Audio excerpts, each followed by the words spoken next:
Halo, selamat pagi anak-anak Bapak. Wah, kelihatannya bersemangat sekali ya. Nah, anak-anak, pada kesempatan kali ini Bapak akan membahas tentang bentuk layanan pendidikan segregasi dan bentuk layanan pendidikan terpadu integrasi. Baik anak-anak, sebelum kita memulai pelajaran hari ini, mari kita berdoa terlebih dahulu. Berdoa mulai. Berdoa selesai. Baiklah anak-anak semuanya, langsung saja kita masuk ke dalam materi ya. Yang pertama, bentuk layanan pendidikan segregasi.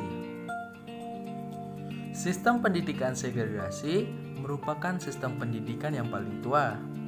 Pada awal pelaksanaan, sistem ini diselenggarakan karena adanya kekhawatiran atau keragaman terhadap kemampuan anak berkebutuhan khusus untuk belajar bersama dengan anak normal. Selain itu, adanya kelainan fungsi tertentu pada anak berkebutuhan khusus memerlukan layanan pendidikan dengan menggunakan metode yang sesuai dengan kebutuhan khusus mereka. Misalnya, untuk anak tunanetra, mereka memerlukan layanan khusus berupa braille, orientasi mobilitas. Anak tunarungu memerlukan komunikasi total, bina persepsi bunyi. Anak tunadaksa memerlukan layanan mobilisasi dan aksesibilitas dan layanan terapi untuk mendukung fungsi fisiknya. Nah, ada 4 bentuk layanan pendidikan dengan sistem segregasi, yaitu pertama, sekolah luar biasa atau disingkat dengan SLB. Bentuk sekolah luar biasa merupakan bentuk sekolah yang paling tua. Bentuk SLB merupakan bentuk unit pendidikan. Artinya, penyelenggaraan sekolah mulai dari tingkat persiapan sampai dengan tingkat lanjutan diselenggarakan dalam satu unit sekolah dengan satu kepala sekolah. Yang kedua, sekolah luar biasa berasrama. Sekolah luar biasa berasrama merupakan bentuk sekolah luar biasa yang dilengkapi dengan fasilitas asrama. Peserta didik SLB berasrama tinggal di asrama. Pengelolaan asrama menjadi satu kesatuan dengan pengelolaan sekolah, sehingga di SLB tersebut ada tingkatan persiapan, tingkat dasar, dan tingkat lanjut, serta unit asrama. Yang ketiga, ada kelas jauh atau kelas kunjung. Kelas jauh atau kelas kunjung adalah lembaga yang disediakan oleh untuk memberikan layanan pendidikan bagi anak berkebutuhan khusus yang tinggal jauh dari SLB atau SDLB.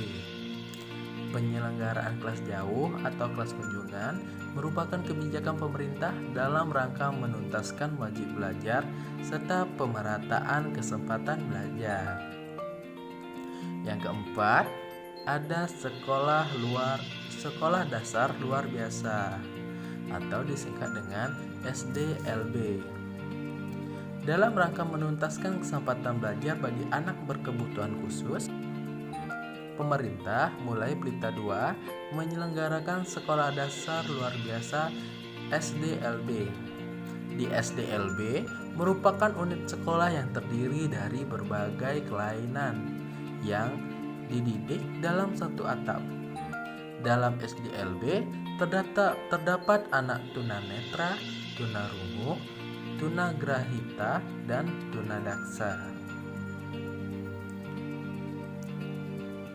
Sejalan dengan perbaikan sistem perundangan Republik Indonesia, yaitu Undang-Undang RI Nomor 2 Tahun 1989 dengan PP Nomor 72 Tahun 1991, dalam Pasal 4 PP Nomor 72 Tahun 1991, satuan pendidikan luar biasa terdiri dari yang pertama, sekolah dasar luar biasa atau disingkat dengan SDLB dengan lama pendidikan minimal 6 tahun.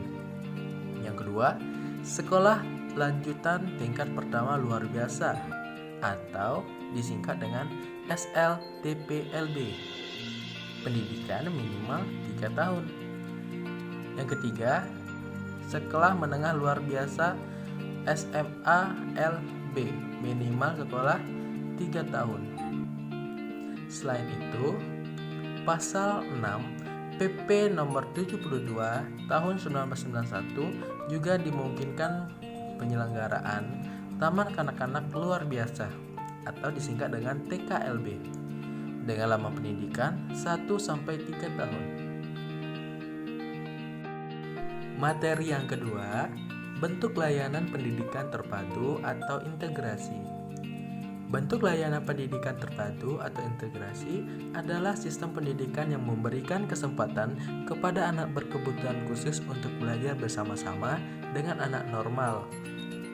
Sistem pendidikan integrasi tersebut juga sistem pendidikan terpadu, yakni sistem pendidikan yang membawa anak berkebutuhan khusus kepada suasana keterpaduan dengan anak normal. Keterpaduan tersebut dapat bersifat menyeluruh, sebagian keterpaduan dalam rangka sosial.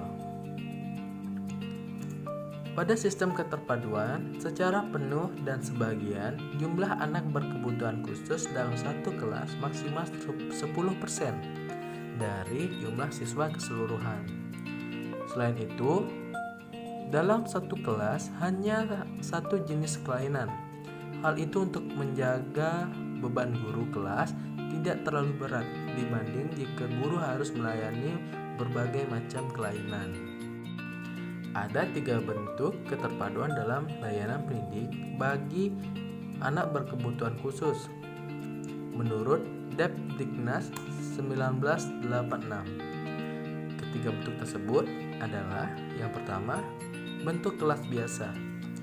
Dalam keterpaduan ini, anak berkebutuhan khusus belajar di kelas biasa secara penuh dengan menggunakan kurikulum biasa.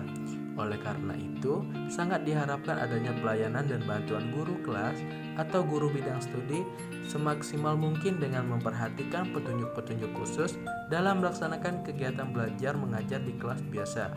Bentuk keterpaduan ini sering juga disebut dengan keterpaduan penuh. Yang kedua, kelas biasa dengan ruang bimbingan khusus. Pada keterpaduan ini, anak berkebutuhan khusus belajar di kelas biasa dengan menggunakan kurikulum biasa serta mengikuti pelayanan khusus untuk mata pelajaran tertentu yang tidak dapat diikuti oleh anak berkebutuhan khusus bersama dengan anak normal. Yang terakhir, yang ketiga, bentuk kelas khusus. Dalam keterpaduan ini, anak berkebutuhan khusus mengikuti pendidikan sama dengan kurikulum di SLB secara penuh di kelas khusus pada sekolah umum yang melaksanakan program pendidikan terpadu. Keterpaduan ini disebut juga dengan keterpaduan lokal atau membangun atau keterpaduan yang bersifat sosialisasi. Nah, baiklah anak-anak Bapak yang luar biasa, itu dia sedikit pemaparan tentang bentuk layanan pendidikan segregasi dan bentuk layanan pendidikan terpadu atau integrasi. Bapak mohon maaf jika terdapat salah kata dan kata yang menyinggung. Bapak ucapkan terima kasih. Sampai jumpa.